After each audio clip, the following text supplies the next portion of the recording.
Haadha lafaa fi mana gurgurtaan isinii qabadhee dhufee. Assalaamu alaikum warahmatullaahi wabarakaatu.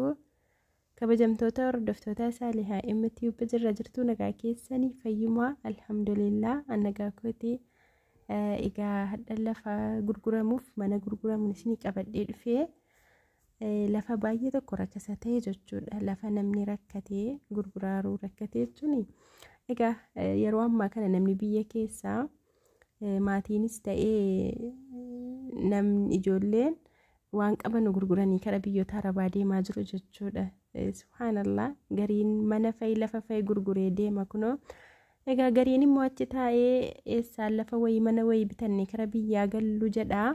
Kanaaf namoonni waan akkasii hawwii qabdanu carraa kanatti fayyadamaati. Lafa mana rakkasatu jira jechuudha magaalaa Sarboo. Egaa lafti kunis kan gurgurtaati. Lafti kun kan gurguramu jechuudha sarviisiidhuma irra jiru kanaa wajjinii. Lafti kun dheerinni isaa meetira 24, garaansaa meetira 8. Garaansaa meetira 8 jechuudha. Kaaree 192 waan akkasiiti. 8 jechuudha. Utuu inni 8 sun garaansaa meetira 10 ta'e kaaree 260 wahii. Garuu bukkeedhaan jira. Bukkee kanaanii duwwaan kan itti dabalamee gurguramu kun dheerina qaba jechuudha. Baay'ee tokko dheerina qaba maashaallah. Garaan garuu meetira 8 jechuudha. Kunoola bukkee kanaanii meetira 3. Dhaabiin waluma qixxaa garuu garaan saamee wanti meetira 3 kunoo cadaa sanaa achi duwwaadha. Itti dabalattanii bitattanii kaaree 260 wahii godhachuu dandeessu. Kanaaf manni sun kan gurguramudha. Asfaaltiin duddubbuma isaatii duddubbee isaa jechuudha. Asfaaltiin karaatti dhihoodha. Karaa tuubbee gaara karaa olii karaa mana barumsaati. Mana barumsaa harka gadii akkasii inshallah. Kun immoo mana kan biraati. Kun immoo karaa xeenaa xaabiyaati. Kunis mana gurguramudha. Finishingii wama xiqqootu hafaa. Inshallah keessoo isaas gibbii isaa keessas hunduma isaayyuu kan isinitti agarsiisu ta'a. Kana sanga xumura viidiyootti ilaalaan isiniin jedha inshallah. Namoonni manaa fi lafa kanneen bitachuu barbaaddanii kan biraas jira. Waa'ee manaa fi lafaa wanti irraa gabaabbadhee fi baay'ee tokko ta'aa biisaatu caalee asirratti qofa dhaqee viidiyoo waraabee asirratti qofa maxxansuu miti. Achiin namoonni barbaadanu keessaan na dubbisanu sana booda maatii wal qunnamee deemee itti agarsiisee waa baay'ee jira jechuudha. Sana booda mana ammaaraacii sana asirratti gadhiisee malee mana ammaaraacii hedduu itti agarsiisee baay'ee waliin deemnee kaanee yaada jijjiirama jechuudha. Maatii yookiin kan biraa bukkeen itti fidaa yookiin waan ati karaa namaatiin fidde siin binnu jedhu jechuudha nama sana bitachuu barbaadeef. Egaa gibbiin mana sanaa achirraan hin baane gibbiin isaa duudaa dhagati teennaan kunillee abbaadhuma lafichaati. Abbaadhuma qe'eeti jechuudha. Abbaadhuma qe'ee mana sanaa. Kanaaf nasiin galee haala kanaan isinitti agarsiisaara. Egaa kana fakkaata manichi baay'ee tokko dheeraadha. Xiqqoo manni kun ilaa fuuldura hin qabu. Paarkingii kana fuuldura kana bicata malee boroon baay'ee tokko guddaadha. Fuulduratti as siqee ijaarame manni kuni ofiillee guddina qaba. Garuu fiillafiitii kunoo akkanatti biceessan jechuudha. Manaas butanii ijaaranii.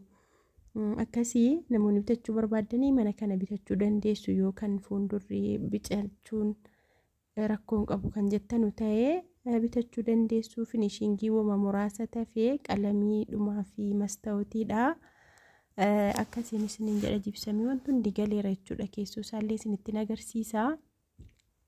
Akkuma argitan mastawutiin hin gallee garuu kunoo bakkeen isaa shawaan garafamee jira. Lishoon illee galee jira. Miliyoona 1 jechuudha gatiin isaa. Gatii dhumti gurgurtaa isaa miliyoona 1 tariitii bitaa yoo jiraate itti siqattanii waliin tadaraaddaramee bitaa naqiiqaala dhufe walii galamuu danda'a. Inshallah garuu isuma dhuma miliyoona 1 jedhaaran jechuudha duraan waan kennamee fi didamee. Egaa namni yeroo tokko amma kennamee firreeyyuu yeroo haajame illee gadi qannasee gurguruu danda'a. Maaliifuu bitaa yoo jiraattanii magaalaa Sarboo jechuudha. Naannoo xeenaa xaabiyaati kuni. Kunoo kana fakkaata jechuudha. Keessoon isaa haaraadha ittiin galamne yaa'u. akkasin isiniin jedha hordoftoota koo inshallah. Akkasuma immoo lafti biraa jira. Lafti biraa viidiyoo isaa hin waraabne malee lafti biraa jira. Kan baay'ee tokko rakasa jechuudha. Namni biyya alaa deemuudhaan mucaan tokko kan gurgurachuu jettu aluma bittaa isaayyuu 2 wahii 210 quufite bittaa isaatti. Garuu hamma 150 awaarratti gurguratti jechuudha. Kanaafi kaaree 200 namoonni barbaadanii bitadhaa baay'ee tokko ajaa'amtee jirti. Gurgurattee biyya arabaa deemuuf jetti jechuudha. Naa qaqqabadhaan isiniin jedha. Lafa 2 wal bukkee kaaree 200 tokko garuu sanarra dabala gatiin xiqqoo. Inshallah yoo bitaa taatanitti siqatamee walumaan dubbannaa maatii wal qunnamsiistanii bootaa maatiidhaa isinitti agarsiisee yoo bitaan dhugaa jiraates immoo dhaqee naannoo isaa viidiyoo isinii waraabee achuma magaalaa Sarbooti jechuudha. Isinii erguun danda'a garuu maatii keessanii wal qunnamsiistanii jechuudha. Maatii keessan amansiistanii kaatanii akkasii inshallah mana kanallee mucaa tokkotu nan bitadhe naan deemee ilaalee haala kanaan viidiyoo waraabee fi inshallah inni kan biraa ilaallachuutti jira. Rabbi jedhe kan biraa fituu fi tan jira jechuudha. Kanaaf immoo kana yoo namni biraa kan barbaadu jiraateen silaa viidiyoo isaa waraabee jedheetan isinii gadhiisee malee waa'ee manaarraa egaa akkuma isinitti mee gabaabbadheen jira. Kana garuu hiriyaan isaa tokko mana wayii bitee fi ture magaalaadhuma Sarbooti. Isatu ani isiitu naa bitte jedhee natti erginaanan Sarboo deemee haala kanaanii kanas ta'e kan biraa waraabee fi inni tokko keessaa filatee jira. Inshallah rabbiin isaa milkeessu yoo rabbi jedhe fixaa fi jirra. Kanammoo yoo namni barbaadu jiraate jechuuttan kan asirratti isinii gadhiisaara inshallah. Manni lafti kan gurguramu baay'eetu jira jechuudha. Bitaan hin jiru, gabaan hin jiru biyya keessa. Akkasii isin immoo yoo bitachuu barbaaddanii bitachuu dandeessu jechuudha. Bitaan dhugaan kan nama dhamaastanii nama ta'aabsitanii dhiistanuu miti. Maatii keessan amansiistanii warroonni bitattanuu na dubbisaa keessan ammallee ta'u garuu kan immoo nama ta'aabsitanii dhiistanuu naman ta'aabsinaa yeroo warqiidhaan isiniin jedha inshallah. Amma hojii biraan qaba gatii ta'e jennaan manaaf lafa keessa deemanii waraabuu waan akkasii qofaa fi yeroo wal nan geessu akkasii inshallah.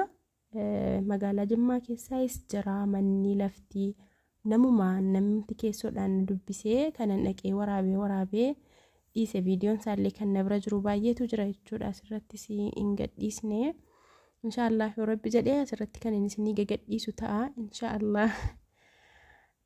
Akkasii hanga viidiyoon har'aa kana fakkaata keessoon isaa kun saaloonii isaati. Saaloonii isaas illee baay'ee bareedaadha. Kiflii keessa yeroon mana keessa deemee kiflii isaa agarsiisu kun kana dheesinitti nimni haasaa biraatti hangoree jira gatii ta'e jennaan.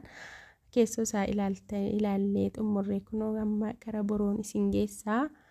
Boroon isaallee baay'ee tokko bal'aadha jechuudha. Akkuma isinitti hime fuuldura kana dhabe malee bukkeenis gaahumaan jedhu gahaadha kunoo bakki goodarreen dhaabbate sunillee laftichi kan mana kanaati. Boroo qaba boroon maashaallaadha. Kunoo gibbiin manuma sanaan girgiddaadhuma sanaanas deebi'a jechuudha.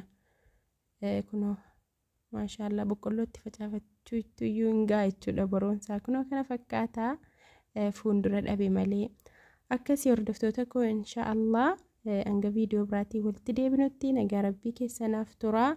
Adaraa kan isinitti madhu namoonni sagalee koo kana dhageessanuu kan manaaf lafa bitachuu barbaadan dhugaadhaan bitaa dhugaatii jettanii jechuudha. Keessaa yeroo baay'ee bakka baay'ee na ergitanii achumaan nama jalaa callistu jechuudha. Akkasiin godhinaa bitaan dhugaan kan ofitti amantanii maatii keessan amansiistanii bitachuu dandeessan qofaan na dubbisaan isiniin jedha inshaallah.